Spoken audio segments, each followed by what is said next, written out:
آج ہمارے سامنے جو مواد ہے وہ زندگی، وقت اور ہمارے اعمال کی جواب دہی پر ایک آپ کہہ لیں سنجیدہ غور و فکر کی دعوت دیتا ہے۔ جی بالکل۔ یہ تحریر زندگی کو بس گزارنے کا نام نہیں دیتی بلکہ اسے امانت سمجھتی ہے، ایک امتحان۔ ہاں، ایک ذمہ داری جس کا ہمیں حساب دینا ہے۔ تو آج ہم اسی پر بات کریں گے؟ جی، ہمارا مقصد یہی ہے کہ اس تحریر کے جو اہم پیغامات ہیں ان کو سمجھیں، خاص طور پر وقت کا استعمال کیسے ہو، ہمارے کاموں کا انجام کیا ہے اور غور و فکر کی جو دعوت ہے اس میں۔ صحیح، تو شروع ہی یہاں سے ہو رہا ہے کہ یہ زندگی صرف جینے کے لیے نہیں ملی، یہ ایک امانت ہے۔ بالکل۔ جس کا حساب لیا جائے گا۔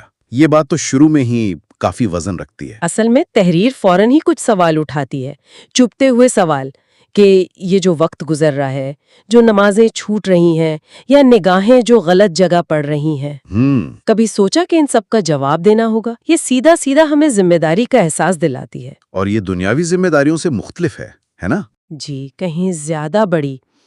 پھر وہ قبر کی تنہائی کا تصور، وہ تو بہت ہی الگ ہے۔ جی، جب کوئی نہیں ہوگا ساتھ، نہ دوست، نہ گھر والے، نہ یہ آپ کی سوشل میڈیا والی دنیا، بس انسان خود، انسان، اس کا رب اور اس کے اعمال، بس۔ یہ سوچ ہی کافی ہے دنیا کی حقیقت سمجھنے کے لیے۔ یقیناً۔ اور پھر یہ بات آگے بڑھتی ہے قیامت کے دن تک۔ تحریر کہتی ہے دنیا میں تو لوگ پوچھتے ہیں بھئی کیا کام کرتے ہو، کیسا چل رہا ہے کاروبار؟ ہاں، عام سی بات ہے۔ مگر وہاں اللہ کا سوال مختلف ہوگا۔ وہ پوچھے گا، اے میرے بندے، وقت دیا تھا، صحت دی تھی، جوانی دی تھی، میرے لیے کیا کیا؟ یعنی زندگی کا مقصد پوچھا جائے گا، ترجیحات کیا تھیں؟ بالکل، یہ سوال ہماری پوری زندگی کو جیسے کٹہرے میں کھڑا کر دیتا ہے۔ اور وہ جو جسم کے اعضاء کی گواہی والی بات ہے، ہاں، وہ تو اور بھی زیادہ سوچنے پر مجبور کرتی ہے۔ جی ہاں۔ یہ آنکھیں، یہ زبان، آج تو ہمارے اختیار میں ہیں، لیکن کل یہ خود بولیں گی۔ تحریر میں آتا ہے کہ زبان کہے گی، یا اللہ، اس نے مجھ سے جھوٹ بلوایا، غیبت کروائی، گالیاں دلوائیں۔ اللہ! سوچے ذرا، یہ خیال ہی کافی ہے کہ انسان کتنا محتاط ہو جائے اپنی باتوں میں، اپنے کاموں میں۔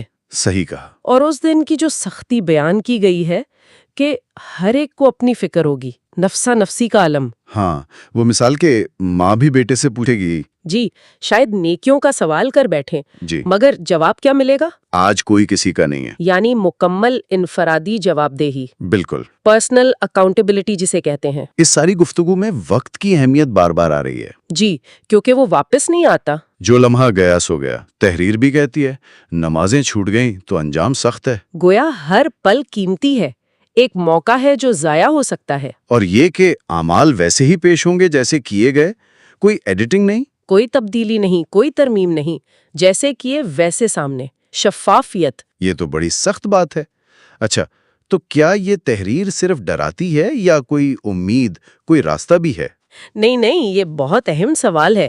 دیکھیں، تحریر صرف مایوس نہیں کرتی، اچھا، وہ بتاتی ہے کہ ابھی وقت ہے، دروازہ بند نہیں ہوا۔ یعنی واپسی ممکن ہے۔ بالکل، اللہ نے مہلت دی ہے، توبہ کا، سجدے میں گر کر معافی مانگنے کا وقت ابھی ہے۔ یہ جو احساس کا احساس دلایا جا رہا ہے نا، یہ اصل میں عمل کی ترغیب ہے۔ اچھا، تو ایک توازن ہے، سخت حساب کی یاد دہانی بھی اور اللہ کی رحمت اور مہلت کا ذکر بھی۔ جی، زندگی کو ایک امتحان گاہ کے طور پر پیش کیا گیا ہے اور موت اس کا نتیجہ ہے۔ صحیح۔ تو یہ تحریر ہمیں زندگی کے اصل مقصد پر، اپنے ہر عمل کی اہمیت اور اس کی جواب دہی پر بہت سنجیدگی سے غور کرنے کو کہتی ہے۔ اور اپنی ترجیحات کو بدلنے کا اشارہ بھی دیتی ہے، اس سے پہلے کہ دیر ہو جائے۔ بالکل۔ اب ہونا ہے، اور توبہ اور اصلاح میں دیر نہیں کرنی چاہیے۔ جی ہاں، اور آخر میں یہ تحریر ایک واضح انتخاب ہمارے سامنے رکھ دیتی ہے۔ کیسا انتخاب؟ کہ کیا ہم اسی غفلت میں رہنا چاہتے ہیں جس کا نقشہ کھینچا گیا،